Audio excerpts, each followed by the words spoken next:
Bienvenue sur la scène agro, un balado produit par Agro-Québec et présenté par FAC pour faire rayonner l'industrie agroalimentaire d'ici. Bonne écoute. Ici Lionel Levac. Sonia Bichet est meilleure ouvrière de France en poissonnerie et Simon Fortin est chef et directeur culinaire au Fairmont Manoir Richelieu de la Malbaie. Ils partagent tous deux leur volonté de s'approvisionner toujours davantage localement et aussi de protéger les ressources marines, et cela tout en diversifiant les espèces capturées et l'offre culinaire. Sonia Bichet et Simon Fortin ont échangé et travaillé ensemble à l'occasion du 3e salon Fourchette Bleue qui avait lieu à la Malbaie. Dans le premier de 2 reportages, je vous présente les entrevues que j'ai réalisées avec ces 2 personnalités du monde gastronomique. Voici mon reportage. On a souvent dit que le développement de la gastronomie, que la découverte de nouveaux produits et de nouvelles façons de les préparer, de même que l'apprentissage de bonnes pratiques d'achat local, passe par l'expérience et l'exemple des chefs.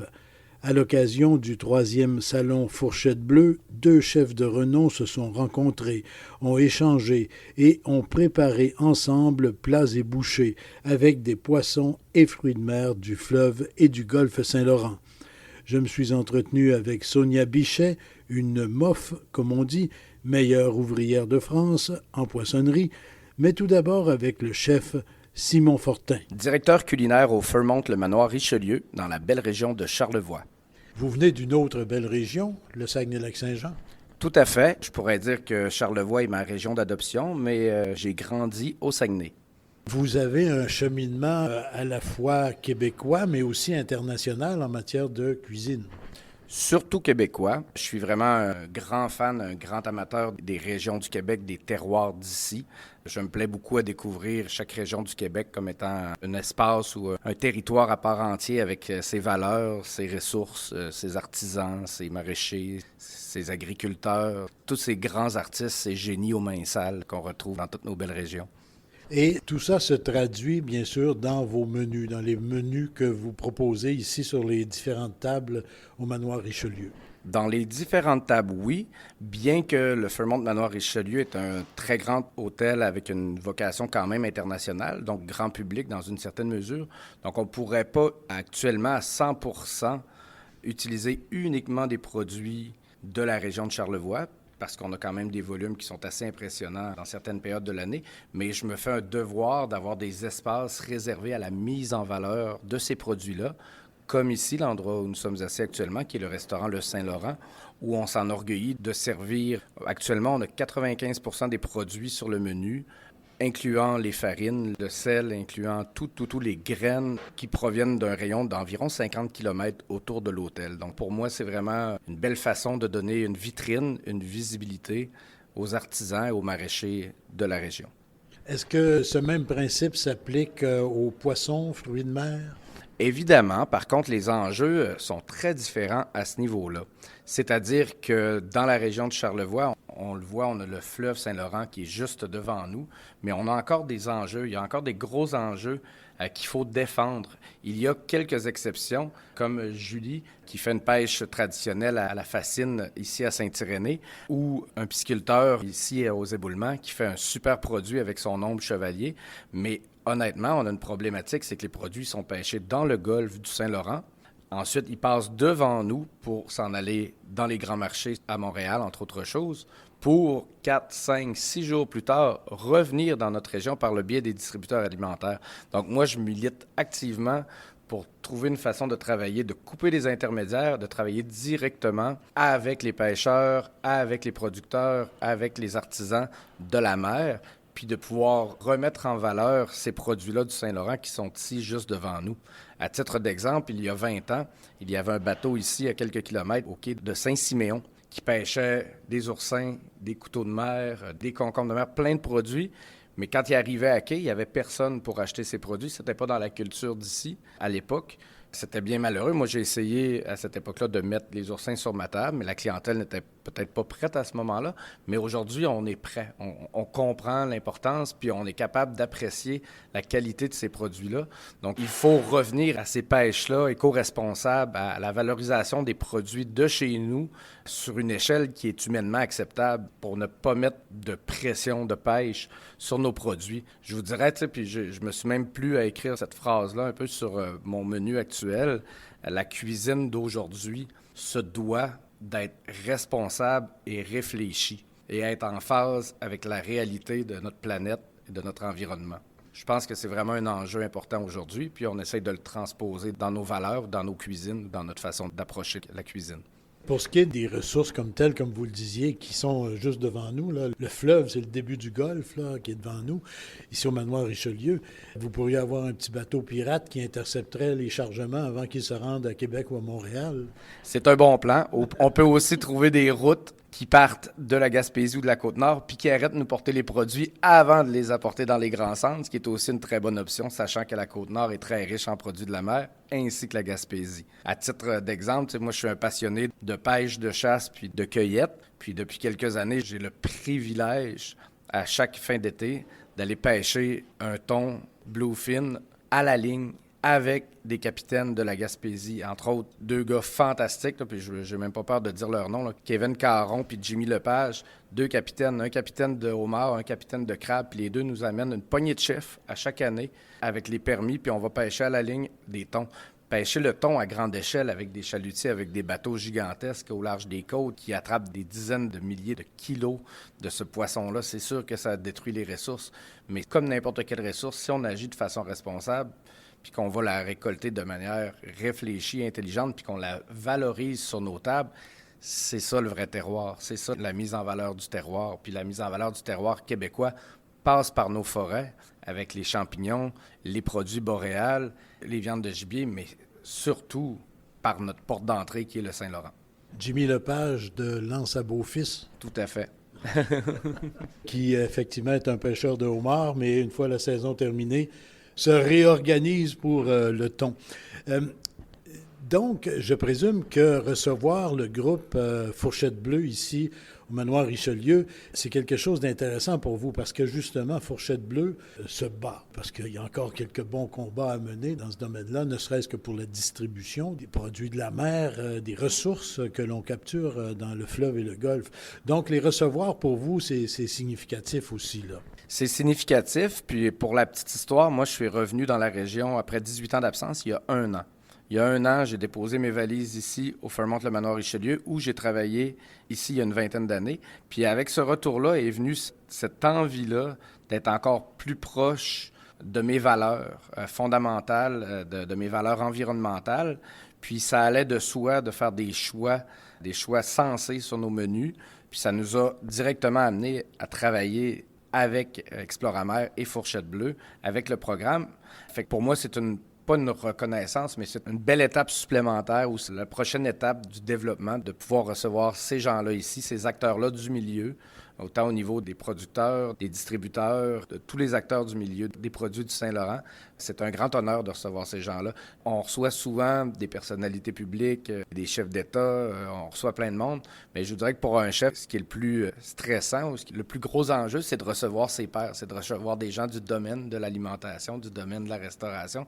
Eux ont un sens critique très aiguisé. Fait qu'à la limite, c'est plus stressant que de recevoir un premier ministre, mais c'est vraiment un honneur de recevoir ces gens-là chez nous, dans notre super manoir Richelieu, dans Charlevoix. Un petit aperçu de ce que vous préparez pour justement le groupe Fourchette Bleue? Dans le même ordre d'idée, je ne vais pas parler de plat comme de mise en valeur, mais autant au niveau des bouchées de ce soir qu'on va s'amuser à travailler la mac de Stimson à la manière d'un calmar frit avec le piment Goria ici qui est de la région, puis une mayonnaise au piment Goria, puis au miel qu'on produit ici même au manoir Richelieu. Donc il y a toujours un lien dans chacun des plats entre les produits qu'on a ici. Exemple, le flétan de l'Atlantique qui va être travaillé en ceviché, mais avec la fraise d'Explora Fruits ici à Baie-Saint-Paul, qui est une fraise qui est produite en serre 12 mois par année. Donc, il y a toujours des liens ou des petits clins d'œil comme ça à notre région de Charlevoix, mais mise en lien avec les produits qu'on va utiliser. Puis dans les prochains jours, on va avoir la chance de goûter la nouvelle sauce poisson de type Nuoc Nam, produit à base de capelans québécois. C'est vraiment audacieux comme produit, c'est vraiment délicieux. On va avoir la chance de goûter à la mie commune, qui est un mollusque très méconnu, mais très intéressant sur le plan gustatif. On va essayer de faire une superbe mise en valeur d'un poisson que j'affectionne sur le plan gustatif personnellement, qui est le sébaste. Le sébaste que je pêchais sur la pêche blanche dans les trous à glace depuis mon tout jeune âge à Ville-de-l'Abbé. Donc, c'est vraiment une valorisation des produits d'ici là, qu'on va faire tout au long du week-end, là, en restant simple, en restant humble, puis en essayant juste de mettre en premier plan ces produits-là. Et vous avez une invitée. Qui est-elle? Une invitée de marque, Sonia Bichet, qui, l'an dernier, a passé probablement une des plus grosses épreuves puis une des plus grandes reconnaissances dans le monde de la gastronomie mondiale. Donc, elle a passé son meilleur ouvrier de France, qu'on appelle le MOF, en poissonnerie. Alors, je pense que madame elle va être mieux placée que moi pour en discuter puis parler un peu de son approche et de la raison qui l'amène ici, chez nous, dans Charlevoix, pour ce salon-là, Fourchette Bleue. Merci beaucoup. Bonjour, moi je suis Sonia Bichet, chef poissonnière écaillère en France et j'ai récemment l'année dernière gagné le concours des meilleurs ouvriers de France, qui est un concours assez reconnu dans la discipline. C'est reconnu, mais j'oserais presque dire que c'est costaud. C'est quelque chose de pas facile. Non, c'est vraiment pas évident. C'est un concours qui a lieu tous les 4 ans. Donc il y a une grosse pression, un gros entraînement. Et c'est un examen national. C'est le président de la République qui nous remet nos titres. Donc c'est quelque chose d'assez énorme en effet. Avez-vous écaillé des huîtres pour M. Macron? J'ai déjà ouvert quelques huîtres pour le président, en effet. En fait, c'est un concours qui nous permet d'être invités à l'Élysée pour des grandes réceptions, comme le 1er mai pour faire la fête du travail. Il invite certains meilleurs ouvriers de France et on fait des buffets à ce moment-là, donc beaucoup de fierté. Est-ce que, comme disait le chef Fortin il y a quelques instants, c'est plus stressant de travailler pour les pairs ou pour le président de la République? Je suis bloquée. Le président de la République, c'est une grande fierté.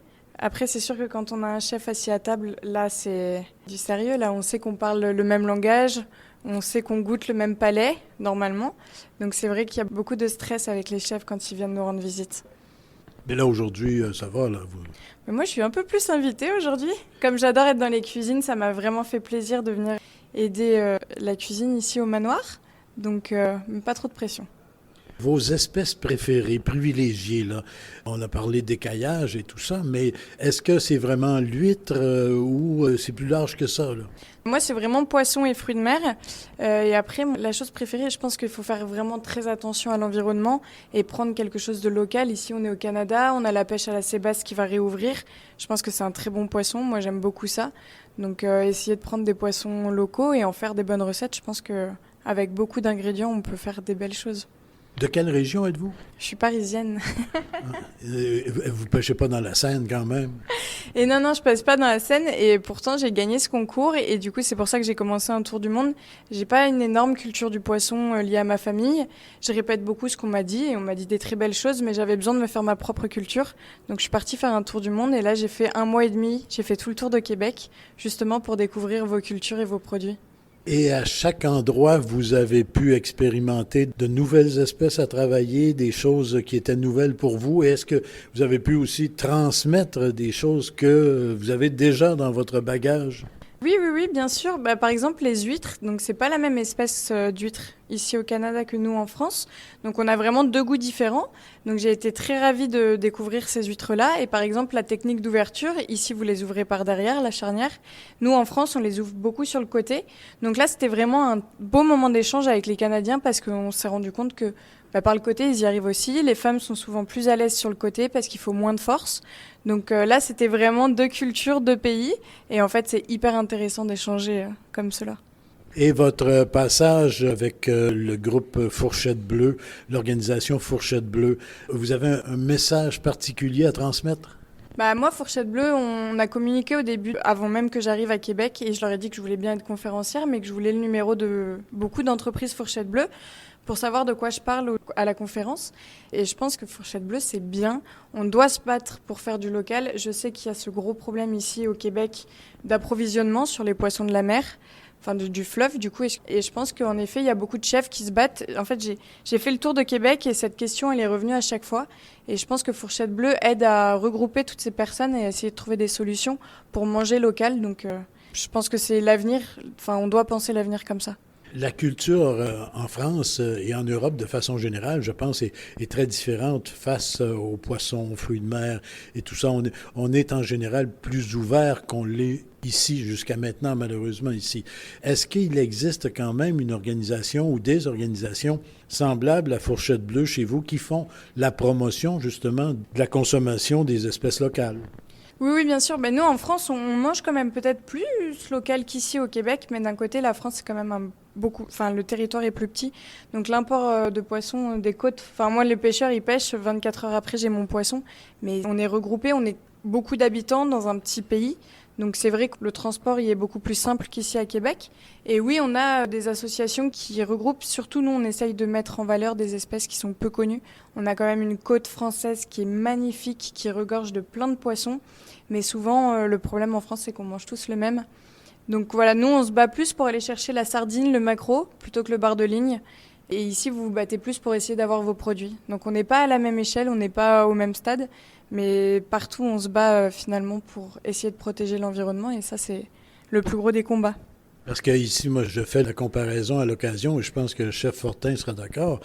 Trop souvent, les gens disent « Ah, j'en mange des fruits de mer, des poissons, j'en mange. » Mais ça se traduit en crevettes et saumons. Oui, c'est ça. Mais c'est pour ça, nous aussi, le poisson qu'on mange en France, c'est le bar et le turbo et la sole. Et en fait, on a beaucoup de petits poissons. Il faut enlever la pression qu'on a sur certains poissons qui sont des espèces en voie de disparition pour faire connaître des poissons dont les stocks sont bons. Et en plus, en général, les petits poissons sont très très bons pour la santé. Donc c'est juste que c'est plus délicat à cuisiner. Les gens ont un peu plus peur, mais nous, professionnels, on est là pour les guider. Donc je sais qu'ici, c'est un petit peu la même chose. Et c'est pour ça que le salon Fourchette Bleue, c'est super parce que ça fait découvrir plein de produits aux professionnels. Et je pense qu'il y a encore plein de choses du fleuve Saint-Laurent à découvrir. Donc, je suis presque content que vous me disiez ça. Vous avez quand même des petits combats à faire en France et en Europe pour, justement, diversifier la consommation de poissons qui est encore trop concentrée sur quelques espèces seulement. Oui, mais honnêtement, c'est mon 7e pays et c'est le même problème dans tous les pays. Il faut soulager certaines espèces et il faut arrêter d'exporter toutes nos ressources pour importer d'autres. Ça, c'est un combat, je pense, mondial aujourd'hui. Et on pêche dans le Saint-Laurent pour exporter, pour importer d'autres poissons qui viennent d'ailleurs. La logique me dépasse, mais la mondialisation a fait ça. Donc je pense qu'il faut remanger des produits qu'on a de chez nous et en effet aller découvrir les espèces qu'on ne connaît pas, ça c'est important. Bien, merci infiniment. Puis, bon passage au manoir Richelieu à Pointe-au-Pic-la-Malbaie et bonne fin de séjour au Québec. Merci beaucoup et j'ai hâte de déguster les petits plats de ce soir. De Maître Fortin. Oui, c'est ça. Merci en tout cas. Merci. Ici Lionel Levac. Ce qui se retrouve dans notre assiette n'est pas banal. Il ne le faut surtout pas. Alors, réalisons ce qu'impliquent nos choix. Découvrons et mangeons davantage d'espèces marines locales. Notre économie, nos écosystèmes et notre santé n'en seront que meilleurs. Dans un prochain reportage, je vous brosserai un tableau du 3e salon Fourchette Bleue. Au revoir. Vous avez aimé ce contenu? Suivez la scène agro pour rester à l'affût de l'actualité agroalimentaire. Merci et à bientôt.